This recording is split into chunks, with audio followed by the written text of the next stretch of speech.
Hello everyone and welcome back to My Opinion. In this video I'll be previewing the upcoming season of the SA20. I'll be starting off with two teams, the first team being Johannesburg Super Kings, the second being MI Cape Town. Let's get into this preview. Starting off with Joburg Super Kings, they made 5 combined pre-signings and retentions. The retention being Faf du Plessis, Donovan Ferreira signed as a wildcard pick, and then 3 pre-signings, James Vince, Akil Hussein, and Richard Gleeson. Honestly, would I have signed James Vince as a pre-signing given the venue that they're playing at, which is the Wanderers, that too taking up an overseas slot? I wouldn't have done. And I don't think he's available for the full tournament because he signed up with the Gulf Giants, I think, in the SA20. So even if he hadn't signed up for that, would I have signed James Vince as a pre-signing in this league given the conditions? I wouldn't have done. And Akil Hussein is a defensive power play bowler who would not go outside the power play. The blueprint at this venue is that you've got to strike up front with the fast bowlers.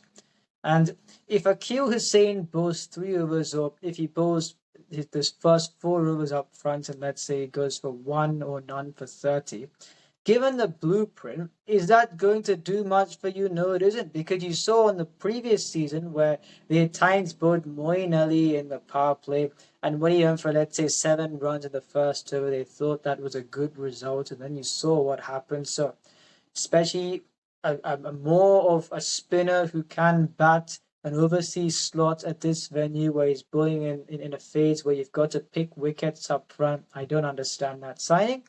Richard Gleeson is a quick overseas fast bowler. So I don't understand a couple of the pre-signings there. And now in the auction, Rian Muda for 9 million, a much improved cricketer. Nandre Bagga, he would definitely go out this venue. However, would he play all 10 matches in the group stage? I don't know, because from last year's or from the MLC a few months ago, he's been playing some matches consecutively. Before then, he was plagued by injury, and we don't know how he would go across 10 matches here. Brennan O'Brien, a spinner. Dean Forrester, I've heard he's a good all-rounder. Steve Stoke, I think an under-19 player, an opening batsman. Yanko Smith, a young right-arm seamer. Neil Timmers, a keeper batsman, a left-hander. Shubham Ranjane is an overseas batsman from the USA, but I don't know in this composition, the team combination that they'll read out when or where they'll fit him in. Brandon King, an opener. Riley Russo, Rivaldo Munsami, Imran Tahir, Reece Topley. I've drafted 2 11s that they could go with. The first 11 being Faf du Plessis, Brandon King, James Vince 3, Riley Russo 4, Rian Muda 5, Donovan Ferreira 6, Akil Hussein 7, Yanko Smith 8, Imran Tahir 9, Nandre Bagga 10, Richard Gleeson 11. And generally, James Vince has played as an opener, although I think I've seen him play at number 3 sometimes, but generally James Vince has played as an opener. So in that case, you're signing him as a pre-signing, then you're signing Brandon King, who's albeit more destructive. And as I said, I wouldn't have signed James Vince as a pre-signing. So, especially also he's not available for the full tournament. How will he go at number 3? You don't know. Riley Russo in the last 2 years hasn't scored runs anywhere. He's a number 3 player, but the majority of the time he's been sent out at 4. But even then, when he's been sent closer in person in terms of the overs that have elapsed, he's not done much either. So what kind of frame of mind will he be in when playing? In this case, I don't know. Rian Muda, a much improved player.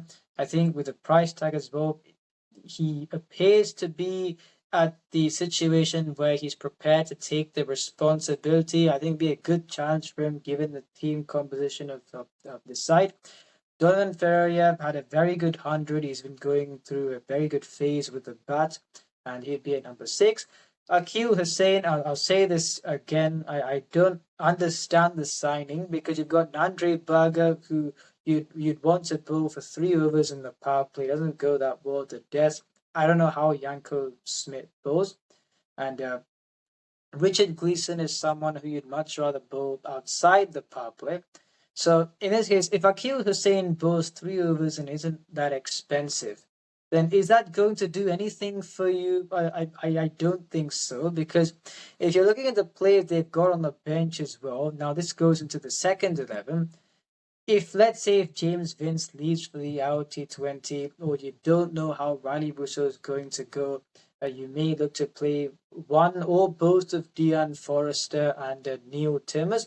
So you could play Neil Timmers ahead of Riley Russo as that left-handed backup. Then you've got Dean Forrester as well to maybe bat at 3 or 4. Then the rest of the batting would be as it is. But if you bring in Reece Topley is also someone who would do better with the new ball. He's not that quick. He wouldn't go well at the death. So Andre Berger doesn't go well at the death. Reece Topley doesn't go well at the death. The only player is Richard Gleeson. So you don't know who else is going to bowl with him at the death. And if you play these fast bowlers where you bowl, you'd want to bowl Andre Berger for at least 3. If Reece Topley bowls 2, if Akil Hussain bowls less than 3 overs in the power play, then are you getting the value out of him? No, you're not, because he can't bowl outside of that, especially in a venue like this. So I really don't understand what they're thinking when they're selecting players. So if James Vince were to be available for practicality, if you're thinking you want the seamers to bowl, then there'd be no point in signing Akil Hussain as a pre-signing. You could play Brendan O'Brien, who's a local spinner, ahead of Akil Hussain. You can see how you can manage. And then you can play James Vince at 3 to strengthen the batting and to create practicality for the fast bowlers. Manage with the local spinner, especially at this venue. But I don't think this has been a great selection. And secondly, the previous year you had Tabraiz Shamsi, Imran Tahir as local spinners. Now in this, you've gone from that to they only picked Imran Tahir last after he went unsold, surprisingly, as did Shamsi. But both of them only got picked in the last round. So you've gone from Shamsi and Tahir to Akil Hussain and Pranal Subrayan. I really don't understand the thinking that actually they picked Imran Tahir after this. I don't know what they would have done.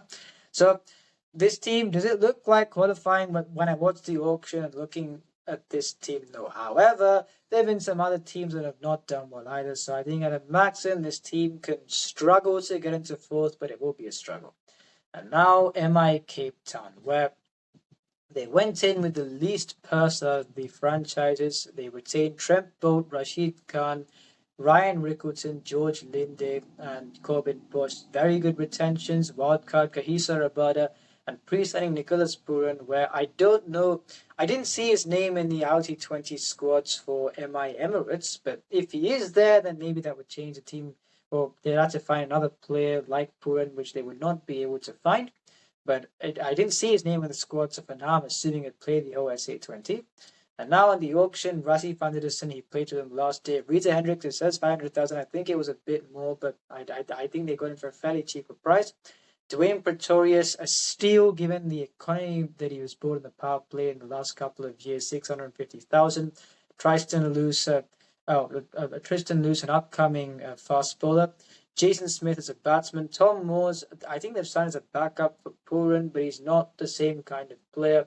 And secondly, I think he's also signed for the LT20. I don't know what they'll do there. Dane Pite is a spinner. Tian Van Turen, Dan Latagan, Tabraiz Shamsi is also signed for the Gulf Giants. So I don't know how long he'll be available here, but they've got 3 spinners if they play him in the 11. Kareem Jannat, I don't know why they've signed, and Jack Snyman.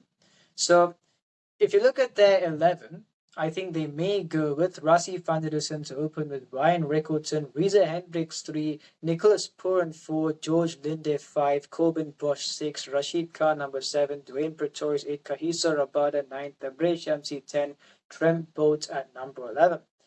The one thing they haven't covered is, first of all, they've got 7 bowling options. You've got 3, I think at least 7, yeah. You've got 7 bowling options. You've got 4 seamers and 3 spinners. And what you could do is the one thing they haven't covered in the previous year and this year is that the finishing core, George Linde, Corbin Bosch, Rashid Khan, Dwayne Pretorius. Rashid Khan can be destructive at the end. Corbin Bosch has got an average, I think, 41 in first-class cricket. George Linde at times has done well for South Africa with the bat. Dwayne Pretorius can also go well at the end. But are they sort of inspiring fear as someone like a Karen Pollard who's more of a reputed finisher, let's say? I don't think so. So what they could do is you've got George Linde and Rashid Khan already. When Tabraiz Shamsi goes to fulfill the LT20 commitment, they could bring in Jason Smith, who's a batsman that could strengthen the batting a bit. So you've already got 7 bowlers, you've got 4 fast bowlers, 3 spinners, a team combination wouldn't be changed much. So I think this team will qualify. Looking at the strength of the top 4, the finishers, they're still good enough to bat to some level, to a very good level. And then you've got the 4 fast bowlers and either 2 or 3 spinners. So I think this team looks like qualifying. Let's see how they go. If you enjoy the field, subscribe, share, friends, my opinion. What's yours?